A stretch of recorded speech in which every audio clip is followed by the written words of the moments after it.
ஆண்டவர் போதித்தார், புதுமைகள் செய்தார். எந்த பாவமும் செய்யாதிருந்தும் அநியாயமாக சிலுவையிலே அறையப்பட்டார்.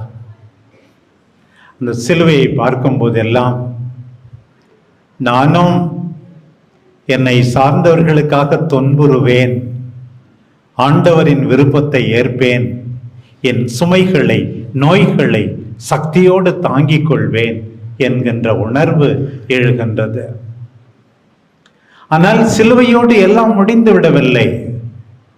அதை தாண்டி மரித்த 3ஆம் நாள் வெற்றி வீரராய் அவர் உயிர்த்தெழுந்தார் என்பது கடைசியில் அன்புதான் வெல்லும், நீதிதான் ஜெயிக்கும் என்ற நம்பிக்கை நமக்கு கொடுக்கிறது.